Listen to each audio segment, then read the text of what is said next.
നാൾക്ക് ശേഷം ഞാൻ പുതിയൊരു വീഡിയോ ആയിട്ട് വന്നിരിക്കുകയാണ്. എയർ ലെയറിങ് എങ്ങനെ എളുപ്പത്തിൽ ഈസി ആയിട്ട് വീട്ടിൽ ചെയ്തെടുക്കാം, എയർ ലെയറിങ് ചെയ്യുമ്പോൾ ശ്രദ്ധിക്കേണ്ട കുറച്ച് കാര്യങ്ങൾ, ഇതൊക്കെയാണ് ഇന്നത്തെ നമ്മുടെ വീഡിയോ. അപ്പോൾ കുറേ നാൾക്ക് ശേഷമാണ് ഇങ്ങനൊരു വീഡിയോ ഇടുന്നത്. അപ്പോൾ അതുകൊണ്ട് തന്നെ നിങ്ങൾക്ക് യൂസ്ഫുൾ ആയിട്ടുള്ള ഒരു വീഡിയോ തന്നെ ഇടണം എന്ന് വിചാരിച്ചു. എയർ ലെയറിങ് എന്താണെന്ന് എല്ലാവർക്കും അറിയാമായിരിക്കുമല്ലോ അല്ലേ? പ്ലാന്റ്സിനെ ഇഷ്ടപ്പെടുന്നവർക്ക് അത്യാവശ്യം എല്ലാവർക്കും അറിയാവുന്നൊരു കാര്യമാണ് എയർ ലെയറിങ് എന്ത് എന്നുള്ളത്. അപ്പം അതിനെക്കുറിച്ച് ഞാൻ കൂടുതൽ പറയുന്നില്ല. അതിൻ്റെ മെത്തേഡ്സ്, കാര്യങ്ങൾ, ശ്രദ്ധിക്കേണ്ട കാര്യങ്ങളൊക്കെ തന്നെ നമുക്കിപ്പോൾ ഈ വീഡിയോയിലൂടെ പറയുന്നുണ്ട്. ഞാൻ എല്ലാ പ്ലാന്റ്സും എല്ലാ രീതിയിലൊന്നും പ്രൊപ്പഗേറ്റ് ചെയ്തെടുക്കാൻ വേണ്ടിയിട്ട് പറ്റില്ല. നമ്മുടെ പലരുടെയും വീട്ടിൽ പല ടൈപ്പുള്ള പ്ലാന്റ്സ് കാണും. നമുക്ക് എല്ലാവർക്കും അറിയണമെന്നുണ്ടാവില്ല അതെങ്ങനെയൊക്കെയാണ് പ്രൊപ്പഗേറ്റ് ചെയ്തെടുക്കുന്നതെന്നുള്ളത്. അപ്പോൾ ചിലത് നമുക്ക് എയർ ലെയറിങ്ങിൽ കൂടെ, ചിലത് സീഡ്സ്, ചിലത് ബഡ്ഡിങ്, ഗ്രാഫ്റ്റിങ്, അങ്ങനെ പല രീതിയിൽ നമുക്ക് പ്രൊപ്പഗേറ്റ് ചെയ്തെടുക്കാൻ വേണ്ടിയിട്ട് പറ്റും.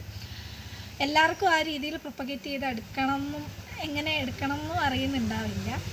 അപ്പോൾ എയർ ലെയറിങ് ഏതൊക്കെ പ്ലാന്റ്സിൽ ചെയ്യാമെന്നുള്ളത് നിങ്ങൾക്ക് ഗൂഗിളിൽ നോക്കിയിട്ടുണ്ടെങ്കിൽ അറിയാൻ വേണ്ടിയിട്ട് പറ്റും. അതുപോലെ നിങ്ങളുടെ വീട്ടിലുള്ള ചെടികൾ എങ്ങനെയാണ് പ്രൊപ്പഗേഷൻ എന്നുള്ളത് ഫസ്റ്റ് നിങ്ങൾ പ്ലാന്റ് ഐഡൻറ്റിഫൈ ചെയ്യുക. പ്ലാന്റ് ഐഡൻറ്റിഫിക്കേഷൻ പറ്റുന്നില്ല എന്നുണ്ടെങ്കിൽ ഗൂഗിൾ ലെൻസ് യൂസ് ചെയ്തിട്ട് പ്ലാന്റ് ഐഡൻറ്റിഫൈ ചെയ്യുക.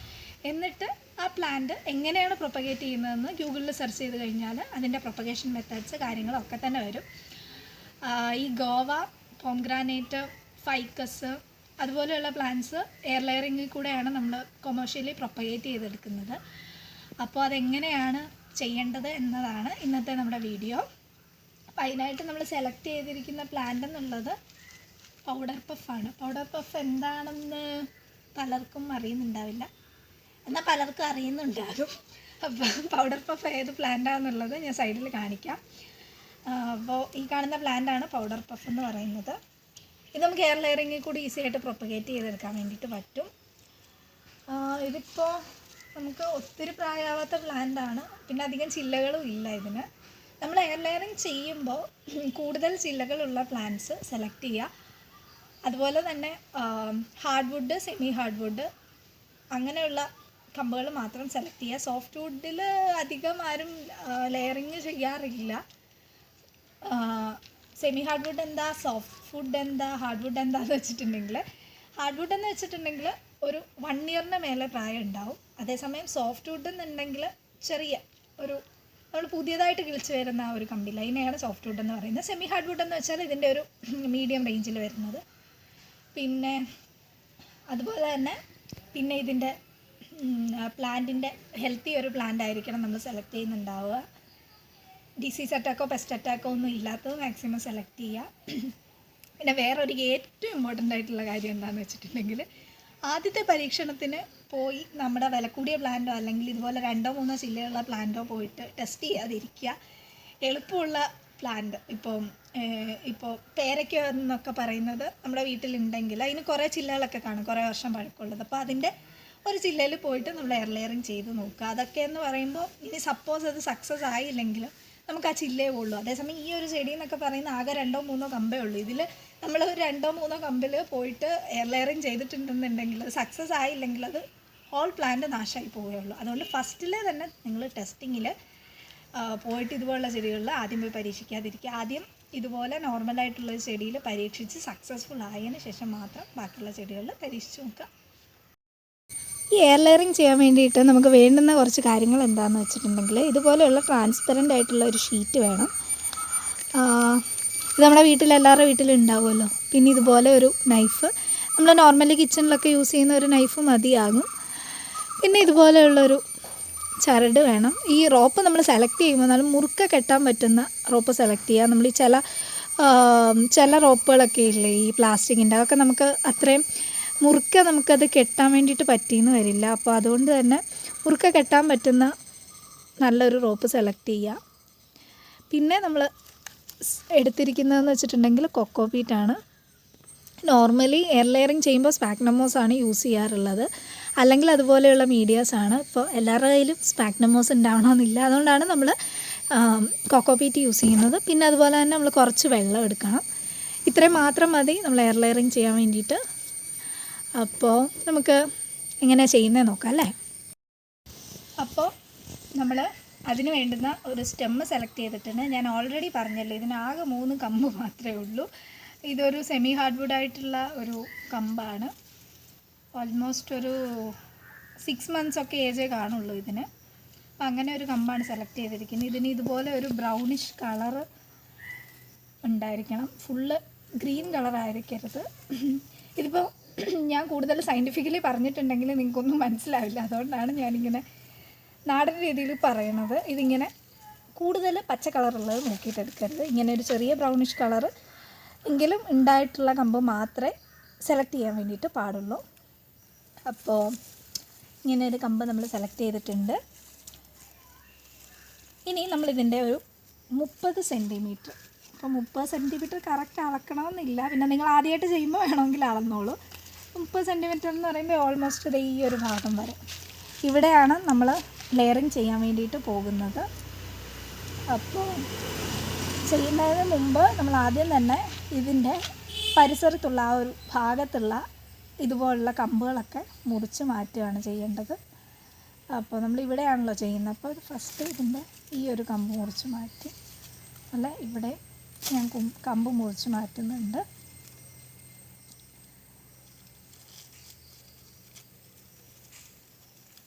ഇവിടെ ഞാൻ ജസ്റ്റ് ചെറുതായിട്ടൊന്ന് മുറിച്ച് കളയുന്നേ ഉള്ളൂ. ഇതിന് നോർമലി നമ്മൾ യൂസ് ചെയ്യുന്ന നൈഫ് എന്ന് പറയുന്നത് ബഡ്ഡിങ് ഗ്രാഫ്റ്റിംഗ് നൈഫാണ്. അതെല്ലാവരുടെയിലും കാണണമെന്നില്ലല്ലോ, അതുകൊണ്ടാണ് ഞാൻ ഇത് വെച്ചിട്ട് കാണിക്കുന്നത്. അല്ലെങ്കിൽ സിക്കേച്ചർ യൂസ് ചെയ്തിട്ടാണ് നമ്മൾ ഇത് ഒക്കെ കളയേണ്ടത്. ഇത് രണ്ടും എല്ലാവരുടെയിലും കാണണമെന്നില്ല, അതുകൊണ്ടാണ് ഞാൻ ഇത് വെച്ചിട്ട് കാണിക്കുന്നത്. എല്ലാം നമ്മൾ നോർമലി ഇവിടെ നമ്മുടെ വീട്ടിലുണ്ടാകുന്ന സാധനങ്ങളൊക്കെ കൊണ്ട് തന്നെയാണ് ഞാനിതെല്ലാം കാണിക്കുന്നത്, അല്ലാതെ ഉള്ള കാര്യങ്ങൾ വെച്ചിട്ടൊന്നുമല്ല. അപ്പോൾ നിങ്ങൾക്ക് കാണുന്നവർക്കായാലും മനസ്സിലാവാനായാലും ചെയ്ത് നോക്കുമ്പോഴായാലും എളുപ്പമായിരിക്കും. അപ്പോൾ നമ്മൾ ഓൾമോസ്റ്റ് ഇത്രയും കമ്പ് മുറിച്ച് കളഞ്ഞിട്ടുണ്ട്. നിങ്ങളുടെ കയ്യിൽ സിക്കേച്ചറോ അല്ലെങ്കിൽ ബഡ്ഡിങ് ഗ്രാഫ്റ്റിംഗ് നൈഫോ ഉണ്ടെങ്കിൽ അത് വെച്ച് ചെയ്യുന്നതായിരിക്കും ഏറ്റവും ബെസ്റ്റ് എന്ന് പറയാനായിട്ട്. ഇപ്പോൾ നമ്മുടെ കയ്യിൽ എല്ലാവരുടെ കയ്യിലും അത് ഉണ്ടാകണമെന്നില്ലല്ലോ, അതുകൊണ്ടാണ് ഞാൻ ഇത് വെച്ചിട്ട് ചെയ്യുന്നത്. പിന്നെ നമ്മൾ നെക്സ്റ്റ് എന്താ ചെയ്യേണ്ടതെന്ന് വെച്ചിട്ടുണ്ടെങ്കിൽ, നമ്മൾ ഈ ഒരു 30 സെൻറ്റിമീറ്റർ കാണിച്ചല്ലോ, ഈ 30 സെൻറ്റിമീറ്ററിൽ ഈ കാണുന്നതിനെയാണ് നോട്ട്സ് എന്ന് പറയുന്നത്. പുതിയ പുതിയ കമ്പുകളും ഇലകളും വരുന്ന ആ ഒരു പാർട്ടിനെയാണ് നോട്ട്സ് എന്ന് പറയുന്നത്. ആ ഒരു നോട്ട്സിൻ്റെ താഴെയാണ് നമ്മൾ ഇതുപോലെ എയർ ലെയറിങ് ചെയ്യാൻ വേണ്ടിയിട്ട് അതിൻ്റെ തൊലി എടുത്ത് മാറ്റേണ്ടത്. അതിനെ ഗിഡിൽ ചെയ്യുക എന്നാണ് പറയുന്നത്. അപ്പോൾ അങ്ങനെ പറഞ്ഞിട്ടുണ്ടെങ്കിൽ നിങ്ങൾക്ക് മനസ്സിലാവില്ല, അതുകൊണ്ടാണ് ഇങ്ങനെ പറയണത്. അപ്പോൾ ഇതിൻ്റെ ഈ ഒരു പാർട്ടിലാണ് നമ്മൾ അതിൻ്റെ മെത്തേഡ്സ് കാര്യങ്ങളൊക്കെ ചെയ്യുന്നത്. അപ്പോൾ അതിന് വേണ്ടിയിട്ട് ഈ ഒരു നോഡിൻ്റെ താഴെയുള്ള ഈ ഒരു ഭാഗം സെലക്ട് ചെയ്തിട്ട് ഇതിനൊരു 2 മുതൽ 3.5 സെൻറ്റിമീറ്റർ വരെ, ഓൾമോസ്റ്റ് ഇവിടം തൊട്ട് ഇവിടം വരെ നമുക്കിതിൻ്റെ തൊലി എടുത്ത് മാറ്റണം. ഗിഡിൽ ചെയ്തെടുക്കുകയാണ് ചെയ്യേണ്ടത്. അതിനായിട്ട് നമ്മൾ ഫസ്റ്റ് എന്ന് വെച്ചിട്ടുണ്ടെങ്കിൽ ഇത് വട്ടത്തിൽ നമുക്കൊരു ഒത്തിരി ആഴത്തിൽ ഡീപ്പായിട്ട് മുറിക്കരുത്. നമ്മളിതിൻ്റെ വട്ടത്തിലൊന്ന് ചെയ്തെടുക്കണം.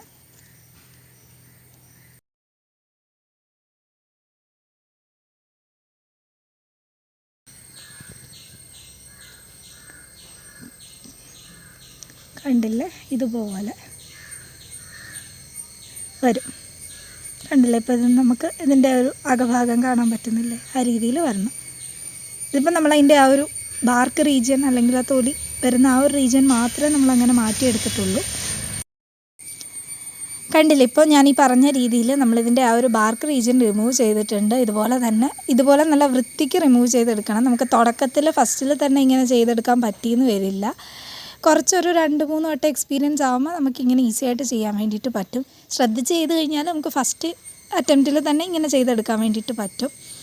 ഇങ്ങനെ ചെയ്തെടുത്തിട്ട് നമ്മൾ അധികം നേരം ഇങ്ങനെ വെച്ചുകൊണ്ടിരിക്കരുത്. അതും ലെയറിങ് അൺസക്സസ്ഫുൾ ആവാൻ വേണ്ടിയിട്ട് കാരണമാവും. സോ നമ്മൾ വേഗം തന്നെ ലെയറിങ് ചെയ്യാനുള്ള ബാക്കി മെത്തേഡ്സ് കാര്യങ്ങൾ ചെയ്യുക. അടുത്ത എന്താണെന്ന് വെച്ചിട്ടുണ്ടെങ്കിൽ,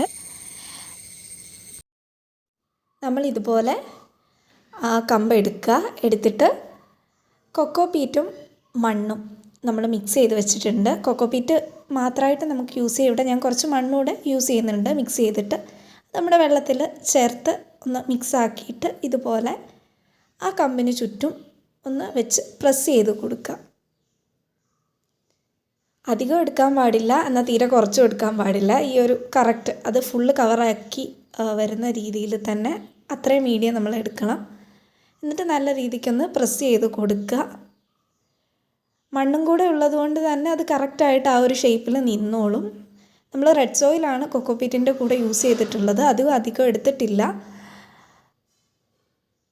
ഒരേ പ്രൊപ്പോർഷനിലല്ല, 2 പാർട്സ് കൊക്കോപീറ്റും 1 പാർട്ട് റെഡ് സോയിലുമാണ് നമ്മൾ എടുത്തിരിക്കുന്നത്. എന്നിട്ട് നമ്മൾ ഈ ട്രാൻസ്പെറൻറ്റ് ഷീറ്റ് യൂസ് ചെയ്തിട്ട് കവർ ചെയ്ത് കൊടുക്കുക. നല്ല വൃത്തിക്ക് കവർ ചെയ്ത് കൊടുക്കണം. നല്ല ടൈറ്റായിട്ട് വേണം കവർ ചെയ്യാനായിട്ട്.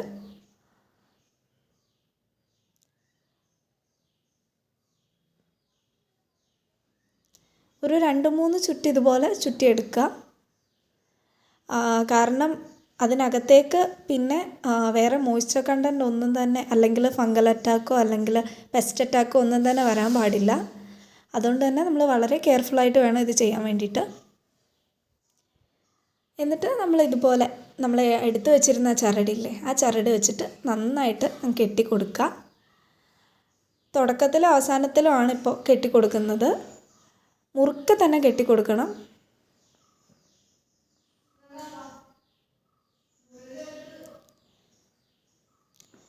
ഇതിപ്പോൾ നമുക്ക് വേണമെങ്കിൽ മുഴുവനായിട്ട് ഒരു റോളായിട്ട് കെട്ടിക്കൊടുക്കാം. പക്ഷേ ഞാൻ നോർമലി ഇങ്ങനെയാണ് ചെയ്യാറ്. ഇതൊരു 1 മന്ത് 1.5 മന്തൊക്കെ എടുക്കും കറക്റ്റ് റൂട്ടിങ്ങൊക്കെ ആയി വരാനായിട്ട്. ഈ ട്രാൻസ്പെറൻറ്റ് ഷീറ്റ് ആകുമ്പോൾ ഉള്ള ഗുണം എന്താണെന്ന് വെച്ചിട്ടുണ്ടെങ്കിൽ നമുക്ക് റൂട്ടിങ് വരുമ്പോൾ തന്നെ നമുക്കത് പുറത്തുനിന്ന് തന്നെ നമുക്ക് കാണാൻ വേണ്ടിയിട്ട് പറ്റും. അപ്പോൾ കറക്റ്റ് റൂട്ടിങ് കാര്യങ്ങളൊക്കെ നോക്കിയിട്ട് നമുക്ക് പ്ലാന്റിൽ നിന്ന് ഡിറ്റാച്ച് ചെയ്തെടുക്കാൻ പറ്റും. പിന്നെ ചില പ്ലാന്റ്സ് ഡിഫിക്കൽട്ട് ടു റൂട്ട് ആയിരിക്കും. അപ്പോൾ അങ്ങനെയുള്ള പ്ലാന്റ്സ്, ഇപ്പോൾ എയർ ലെയറിങ് സക്സസ്ഫുൾ ആവാത്ത പ്ലാന്റ്സ് ഉണ്ട്. മീൻസ് പ്രൊപ്പഗേഷൻ എയർ ലെയറിങ് കൂടെ പറ്റും, പക്ഷേ അത്രയും സക്സസ്ഫുൾ റിസൾട്ട് തരാത്ത പ്ലാന്റ്സ് നമുക്ക് പ്ലാന്റ് ഗ്രോത്ത് റെഗുലേറ്റേഴ്സ് ഈ മീഡിയയുടെ കൂടെ യൂസ് ചെയ്തിട്ട് നമുക്ക് സക്സസ്ഫുൾ ആക്കാൻ വേണ്ടിയിട്ട് പറ്റും ലെയറിങ്. റൂട്ട് പ്രൊമോട്ടിംഗ് ഹോർമോൺസ് ആയിട്ടുള്ള IBA NA പോലെയുള്ള പ്ലാന്റ് ഗ്രോത്ത് റെഗുലേറ്റേഴ്സാണ് നമ്മൾ യൂസ് ചെയ്യാറുള്ളത് റൂട്ടിങ്ങിന് വേണ്ടിയിട്ട്. അപ്പോൾ അതിനെക്കുറിച്ചുള്ള ഡീറ്റെയിൽ ആയിട്ടുള്ള വീഡിയോ ഞാൻ പിന്നെ അപ്ലോഡ് ചെയ്യുന്നതായിരിക്കും, പ്ലാന്റ് ഗ്രോത്ത് റെഗുലേറ്റേഴ്സിനെയൊക്കെ കുറിച്ചിട്ടുള്ളത്. അപ്പോൾ നോർമലി നമുക്ക് എയർ ലെയറിങ് ചെയ്യാനായിട്ട് അതിൻ്റെ ഒന്നും ആവശ്യമില്ല, ഇങ്ങനെ ചെയ്താൽ മതി.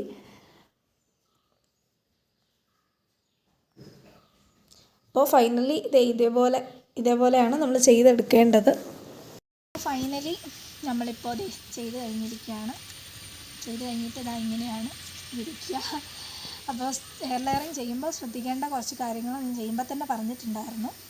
ഫസ്റ്റ് നമ്മൾ സെലക്ട് ചെയ്യുന്ന വുഡ് ഒരു ഹാർഡ് വുഡ് അല്ലെങ്കിൽ സെമി ഹാർഡ് വുഡ് മാത്രം സെലക്ട് ചെയ്യുക. നല്ല ഹെൽത്തി ആയിട്ടുള്ള പ്ലാന്റ്സ് സെലക്ട് ചെയ്യുക. പെസ്റ്റ് അറ്റാക്കോ അല്ലെങ്കിൽ ഡിസീസ് അറ്റാക്കോ ഒന്നും ഇല്ലാത്ത പ്ലാന്റ്സ്. പിന്നെ നമ്മൾ ലെയറിങ് ചെയ്യുന്നത് ഒരു നോഡിന് താഴെ ആയിരിക്കണം. ഒരു 30 തൊട്ട് 35 സെൻറ്റിമീറ്റർ അളവിൻ്റെ അവിടെ ആയിരിക്കണം ലെയർ ചെയ്യുന്നുണ്ടാവുക. ലെയർ ചെയ്യുന്ന ആ ഒരു പാർട്ട് എന്ന് പറയുന്നത് മാക്സിമം ഒരു 2 to 3.5 അല്ലെങ്കിൽ 4 സെൻറ്റിമീറ്റർ അവിടെ വരെ മാത്രമേ വരാവുള്ളൂ. ചെയ്യുമ്പോൾ നമ്മൾ മീഡിയ യൂസ് ചെയ്യുന്നത് നല്ല മോയ്സ്ചർ കണ്ടൻറ്റ് വേണം. സ്പാഗ്നം മോസ് ഉണ്ടെങ്കിൽ അത് യൂസ് ചെയ്യുക, അതാണ് ബെസ്റ്റ്. അല്ലെങ്കിൽ അതില്ലെന്നുണ്ടെങ്കിൽ നമുക്ക് കൊക്കോപീറ്റും യൂസ് ചെയ്യാൻ വേണ്ടിയിട്ട് പറ്റും. പിന്നെ നമ്മൾ polythene cover, transparent polythene cover use ചെയ്യുക. അതെന്തിനാ അങ്ങനെ പറയുന്നതെന്ന് വെച്ചിട്ടുണ്ടെങ്കിൽ നമ്മൾ റൂട്ടിങ് വരുമ്പോൾ ട്രാൻസ്പെറൻറ്റ് പോളിത്തീൻ കവർ ആണെങ്കിൽ നമുക്ക് ഈസി ആയിട്ട് കാണാൻ വേണ്ടിയിട്ട് പറ്റും. ഒരു 1 മന്ത് 1.5 മന്ത് മതിയായിരിക്കും നമ്മൾ ഈ ഫുള്ള് റൂട്ടിങ് ആവാനായിട്ട്. റൂട്ടിങ് ആയതിന് ശേഷം നമ്മൾ ഇതിൻ്റെ ഈ ഭാഗത്തു നിന്ന് വേണം കട്ട് ചെയ്തിട്ട് മാറ്റാനായിട്ട്. കട്ട് ചെയ്ത് മാറ്റിയിട്ട് നടുക. പിന്നെ ഇതുപോലെ കെട്ടുമ്പോൾ നല്ല ടൈറ്റായിട്ട് കെട്ടിക്കുക. മോയ്സ്ചർ അതിനകത്ത് ലോക്കായിരിക്കണം. അതുപോലെ തന്നെ വേറെ വാട്ടറോ അല്ലെങ്കിൽ മൈക്രോബ്സോ പെസ്റ്റോ ഒന്നും തന്നെ അറ്റാക്ക് ചെയ്യാൻ പാടില്ല. ആ രീതിയിൽ വേണം നമ്മൾ നല്ല ടൈറ്റായിട്ട് കെട്ടാൻ വേണ്ടിയിട്ട്.